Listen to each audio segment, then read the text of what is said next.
Another thing that I think is almost perfectly judged is the performance. I am sick and tired of EVs doing 0 to 60 in 3 seconds, because in reality, they all feel fast. You may have noticed of late that Chinese car makers are taking the UK and European car market by storm, and they're no joke either. The MG4 is genuinely one of the best electric cars currently on sale, and the fact that it's one of the cheapest, well, it means it's absolutely worthy of your consideration if you're in the market for a 4-door family car. But for better or for worse, MG is a known quantity. BYD, or Build Your Dreams as this Atto 3 says on the back, is not. But like MG, BYD means business. So does this 260-mile Kia Niro EV and Volkswagen ID4 rival have what it takes? Well, like, subscribe, and we'll find out.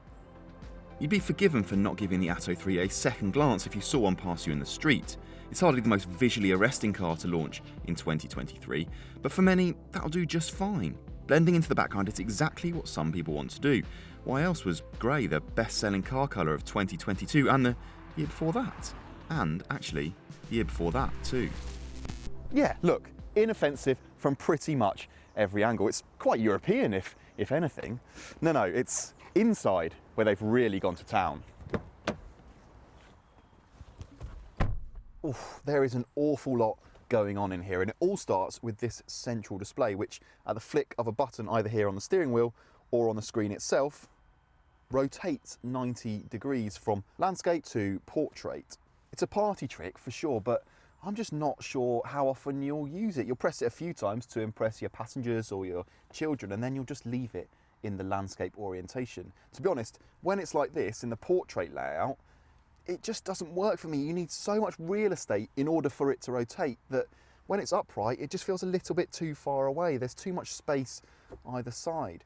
But the screen itself, that's responsive enough. I'm going to turn it back to the correct orientation now, just because that's how I prefer it. It doesn't seem to have any of the bugs or glitches that have plagued the ID3 and ID4. This is all really responsive, as I've said, but the biggest issue that I've got is it's just not that intuitive to use. The menus, they're all just a bit jumbled up and not really necessarily where you expect them to be. Hiding things like the heated seats as well, it's just not ideal. I guess most people, they're just going to default to the standard fit Apple CarPlay, which looks fantastic here, full screen, and there's voice control as well, if you prefer. It's worth noting that basic cars get a still reasonable size 12.8-inch screen. This one's 15.6 inches, but it still rotates, and while we haven't tried a car with that fitted, I reckon it'll probably do just fine. What else we got in here? Well, we've got this tool center console. There's some buttons down here. It gives you some nice useful shortcuts. You've got the regen braking and the drive modes, things like that. This big chunky joystick style gear lever adds to the sense of occasion and works perfectly well. These air vents, nice chunky, again, sense of occasion, but in some ways a little bit over designed perhaps. In front of the steering wheel here, you've got some digital dials. There's an awful lot going on in there. Just a lot of the information just seems surplus to requirements. I don't need to know if my rear wiper is on. I can see that in my rear view mirror, and I can see it on the stalk behind the steering wheel. Just too much going on there. But otherwise, quality seems pretty good, especially for the price. At the time of filming, this car started from between £36,000 and £37,000, and just generally not too bad. The one thing I would say, this colour scheme, the kind of blue-grey, is the only option no matter which trim you go for, and, well, it certainly won't be to all tastes. There are 3 specs available: active, comfort and design, but even the basic car comes well equipped. So much so we'd actually question the need to step up. Big screens, wireless smartphone charging, 18-inch wheels and LED lights, plus loads of safety kit. The only real extras you get by moving up the range is an automatic tailgate, the bigger screen, slightly faster AC charging, which actually most people won't be able to take advantage of anyway, as you need 3-phase electrics, which is very rare in UK homes. So it's good news thus far, and that by and large continues with the driving experience. The BYD Atto 3 is a quiet, relaxing car to drive, and, well, on the whole, you get the kind of premium feel, the kind of waft and refinement you might expect of a European electric SUV, not one built in China. The Atto 3 does a reasonably good job of soaking up lumps and bumps. Deeper kind of rougher potholes can catch it out and upset the car's composure, but it's nothing too alarming. The biggest issue for us is there is quite a bit of lean through the corners. The VW group cars, I'm thinking the ID4, the Q4 e-tron, those are sharper to drive, but as long as you don't treat it like a sports car, it's perfectly fine. The one thing we have found on this specific car is that the brakes are a bit grabby, but colleagues who've driven other versions haven't found that, so I'm not going to chalk that down as too much of a negative, although on this specific car it's made all the more noticeable by the fact that the regenerative braking system isn't all that strong. I mean, that's fine on the motorway, but one pedal driving in EVs around town is a game changer, and it really helps with efficiency as well. Speaking of efficiency, we've been pleasantly surprised over our time with the Atto 3. We've pretty consistently been seeing between 3.4 and 3.7 miles per kilowatt hour, which isn't bad at all. On 95% charge, the range readout was showing around 240 miles from the 60 kilowatt hour battery, just 20 miles shy of BYD's 260 mile official claim. Some rivals can offer more, top spec Skoda Enyaqs and ID4s for example, but you'll pay for the privilege. Charging, well, that's less competitive.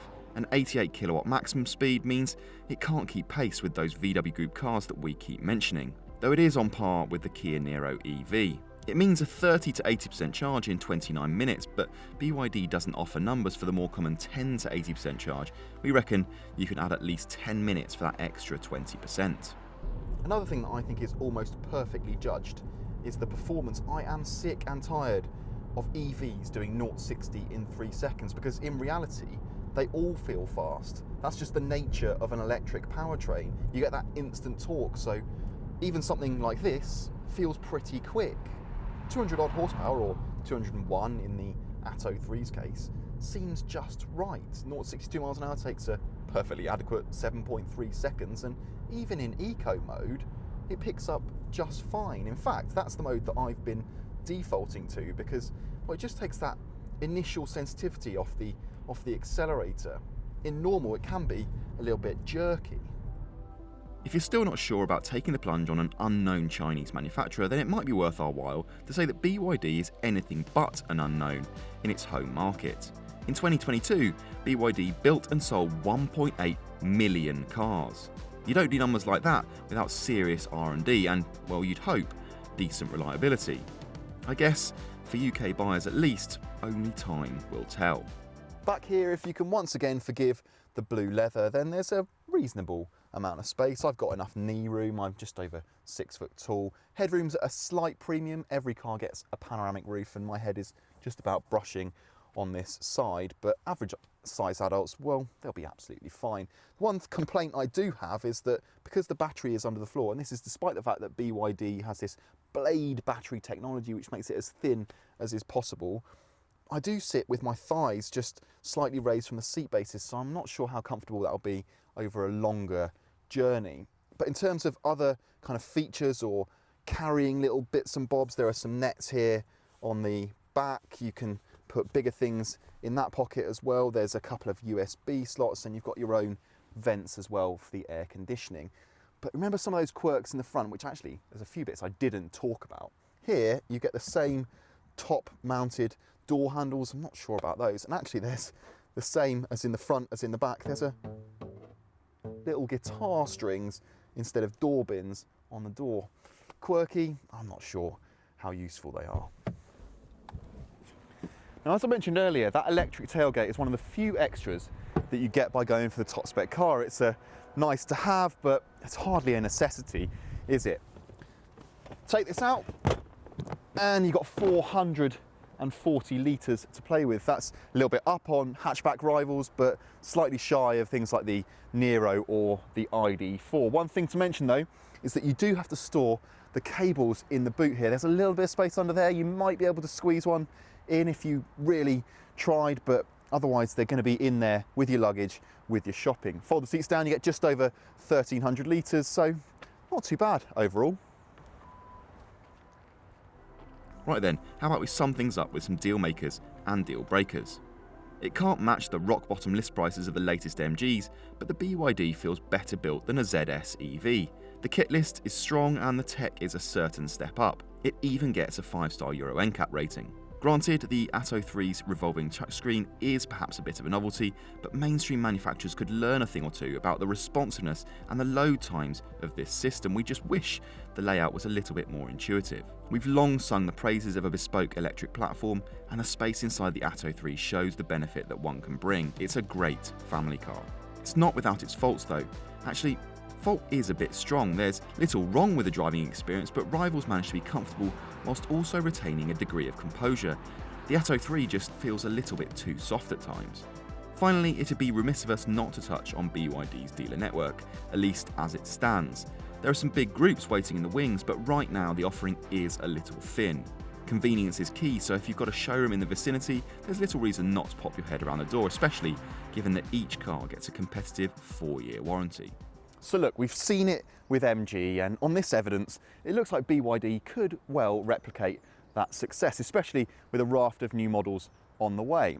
Okay, their driving experience and the interior styling might not be quite to European tastes, but if you can see past that, and you want an efficient, spacious, and crucially, pretty good value family electric car, then, well, the Atto 3 is perfectly easy to recommend.